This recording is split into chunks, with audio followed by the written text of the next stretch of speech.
வணக்கம். 2 நாளைக்கு முன்னாடி சென்னை மெரினா பீச்சில் நடந்த ஒரு சம்பவத்தை பற்றி இன்னைக்கு நான் கொஞ்சம் பேசலாம்னு வந்திருக்கேன். மெரினாவில் நைட்டு அந்த வழக்கறிஞர் அவங்க சொல்கிற மாதிரியே 7:30 மணின்னு இருக்காங்க. அந்த அம்மா ஒரு 7:30-8 மணிக்கு ஒரு ஆளா இல்லாத இடத்துல இருட்டில் ஒரு ஆணும் பெண்ணும் உட்காந்து பேசிட்டு இருக்காங்க. அப்போ ஒரு காவலர் போயிட்டு என்ன கேட்குறாருன்னா, நீங்க என்ன ஹஸ்பண்ட் ஒய்ஃபா, தம்பதியா அப்படின்னு சொல்லி ஒரு வார்த்தையை கேட்கிறாரு. அது பெரிய வாக்குவாதத்துல போய் முடிஞ்சது. எல்லாரும் பார்த்துருப்பீங்க சமூக வலைதளத்துல. இந்த சமயத்துல ஒரு பெண்ணும் ஒரு ஆணும் இருட்டுல ஒரு 8 மணிக்கு தனியா உட்காந்து பேசிட்டு இருக்கிறப்ப அந்த இரவு நேர டியூட்டியில இருந்த ஒரு காவலர் அது வழியா கடந்து போறாரு.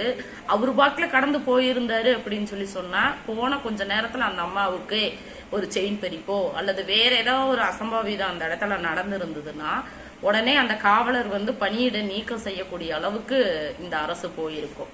ஆனா அந்த மாதிரி எந்த சம்பவம் நடந்துடக்கூடாதுன்னு சொல்லிட்டு அவர் என்ன பண்றாரு, போய் நியாயமான முறையில யாரா இருந்தாலும் கேட்பாங்க.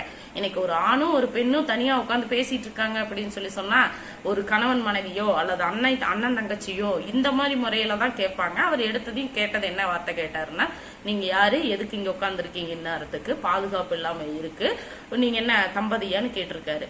இதுல என்ன அந்த அம்மா கண்டுபிடிச்சாங்கன்னு தெரியல, என்ன தவறு கண்டுபிடிச்சதுன்னு சொல்லி தெரியல. நீங்க தம்பதியா இருந்தா தம்பதியினாங்க அப்படின்னு சொல்லியிருக்கலாம், அல்லது அண்ணன் தங்கச்சியா இருந்தா அண்ணன் தங்கச்சின்னு சொல்லியிருக்கலாம், அல்லது வேற ஏதாச்சும் உறவு முறை இருந்தா அந்த உறவு முறையை சொல்லியிருக்கலாம். அந்த அம்மாவே கூறியிருக்காங்க. என்னன்னு சொல்லியிருக்காங்கன்னா, நாங்க என்னுடைய ஆண் நண்பருடன் உட்காந்து பேசிட்டு இருந்தேன் அப்படின்னு சொல்லியிருக்கலாம். இந்த வார்த்தையை சொல்லியிருக்கலாமே, இவர் என்னுடைய ஆண் நண்பரை நாங்க பேசிட்டு இருந்தோம்னு சொல்லியிருக்கலாம்.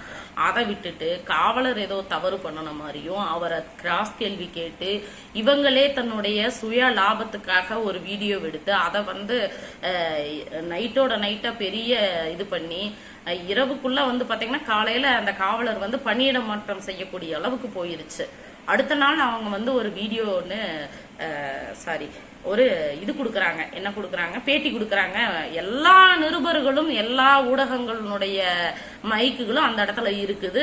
அவங்க ஒரு தன்னுடைய வழக்கறிஞர் ட்ரெஸ்ஸை போட்டுட்டு ஒரு பேட்டி கொடுக்குறாங்க. அந்த பேட்டியில என்ன சொல்றாங்க அப்படின்னா, என்னை எப்படி தம்பதியான அவங்க கேட்கலாம் அப்படின்னு சொல்லி கேட்கறாங்க. சட்டத்துல எங்க இடம் இருக்கு அப்படின்னு சொல்லி கேட்கறாங்க. இதே போலீஸ் ஸ்டேஷன் போறோம், ஒரு வழக்குக்காக போறோம், அவங்க கேட்கற அடுத்த வார்த்தை என்ன கேட்பாங்க அப்படின்னா, நீங்க இவங்களுக்கு யாரு, என்ன உறவு முறை வேணும்னு தான் கேட்பாங்களே தவிர வேற எந்த ஒரு வார்த்தையும் அவங்க கேட்க போறதில்ல. இதுதான் மெயின்ல கேட்பாங்க. அப்போ இந்த வார்த்தைக்கு நம்ம உடனே அவங்கள போய் நீங்க என்ன அதிகாரத்துல கேட்கறீங்க, உங்களுக்கு என்ன சட்டம் இருக்கு, இதை கேட்க சொல்லி சட்டம் இருக்கான்னு நம்ம கேட்க முடியுமா அந்த இடத்துல? இன்னொன்னு என்னன்னு கேட்டீங்கன்னா, இப்ப அவரு கேட்டதுனால என்ன பாதிப்பு இந்த அம்மா கண்டுபிடிச்சிட்டாங்க? எதுவும் இல்லை. அவர் எதுவுமே கேட்காம போயிருந்தா இவங்களுக்கு ஏதோ ஒரு அசம்பாவிதம் நடந்திருந்ததுன்னா அதுக்கு யாரு பொறுப்பாவாங்க?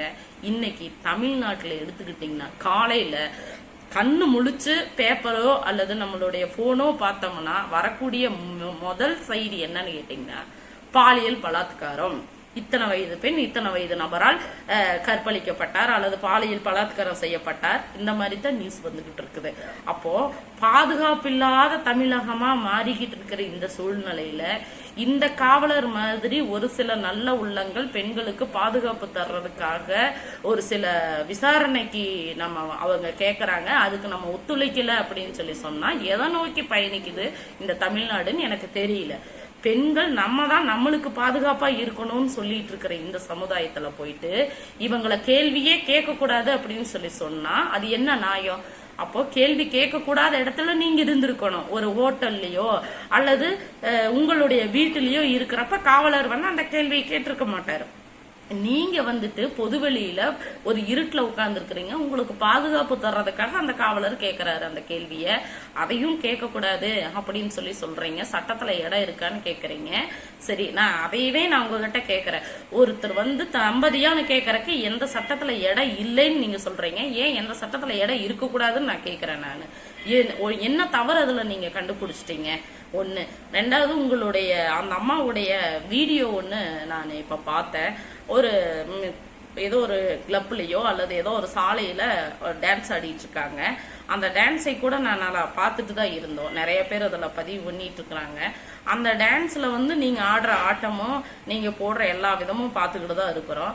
நீங்க இப்படியெல்லாம் இருந்துகிட்டு எப்படி நீங்க ஒரு காவலரை குறை சொல்ல முடியும்? நீங்க அது நியாயமா பணி செய்யக்கூடிய ஒரு காவலரை நீங்க எந்த விதத்துல குறை சொல்ல முடியும்? இன்னொன்னு என்னன்னு கேக்குறேன் நானு, இன்னைக்கு தமிழ்நாட்டுல இன்னைக்கு காலையில நியூஸ் பாத்தீங்கன்னா கன்னியாகுமரி தக்கலையில மத போதகரால் 13 வயது சிறுமி வந்து பாலியல் பலாத்காரம்னு சொல்லி நியூஸ் வருது. எப்படி இது? அந்த மத போதகர் வந்து அந்த மதத்தினுடைய கடவுளாகவே பார்க்கப்படுறாரு. அப்படி இருக்கிறப்ப அந்த மத போதகரே வந்து 13 வயசு குழந்தைய, அது குழந்தை, அத வந்து பாலியல் பலாத்காரம் பண்ணி இருக்கிறாரு. அப்படிங்கிறப்ப எங்க பாதுகாப்பு எங்க இருக்குது? இதுக்கெல்லாம் ஏன் ஊடகங்கள் வாய் திறக்க மாட்டேங்குதுன்னு எனக்கு தெரியல. ஒரு கஞ்சா விற்பனை நடக்குது, கள்ளச்சாராய விற்பனை நடக்குதுன்னு சொன்ன 2 இளைஞர்களை வெட்டி கொன்றாங்க. அந்த இடத்துல வந்து அந்த சம்பந்தப்பட்ட காவல் ஆய்வாளரை வந்து ஏன் இடமாற்றம் பண்ணல? அவங்க இன்னும் அங்கேயே தான் நீடிச்சுக்கிட்டு இருக்கிறாங்க. ஆனா நேர்மையா வேலை செய்யக்கூடிய ஒரு சில அதிகாரிகளை இந்த மாதிரி நீங்க வந்து நடத்துறது எந்த விதத்துல நியாயம்னு எங்களுக்கு தெரியல.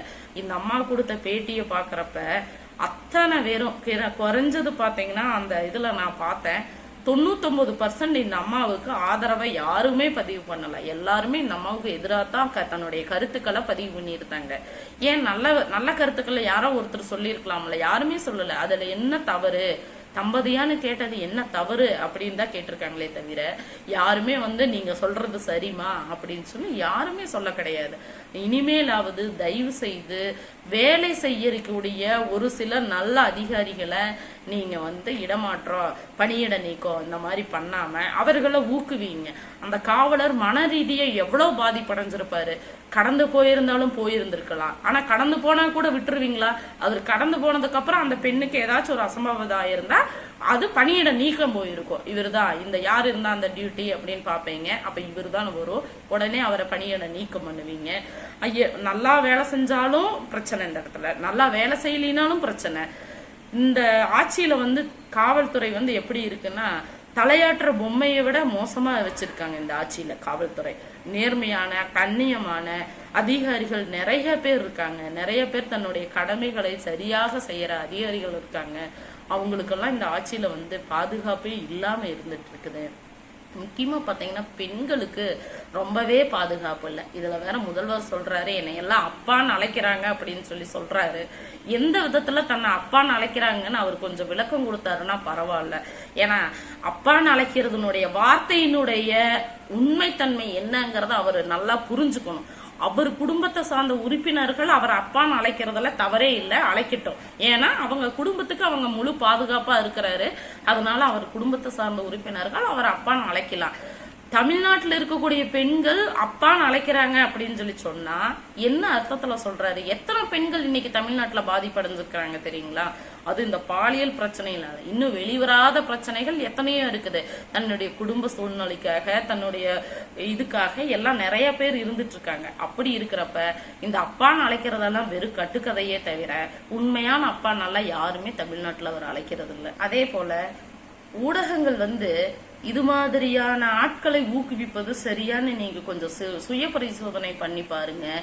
சம்பந்தப்பட்ட அந்த லேடி அவங்கள வந்து நீங்க போய் பேட்டி எடுத்து அவங்களுடைய பேட்டியை வந்து 18 நிமிஷம் ஒளிபரப்பு பண்ற நீங்க ஏன் அதுல பாதிக்கப்பட்ட காவலர் அவரை போய் ஒரு பேட்டி எடுத்திருக்கலாமே? அவருடைய தரப்பு நியாயம் என்னன்னு கேட்டிருக்கலாமே?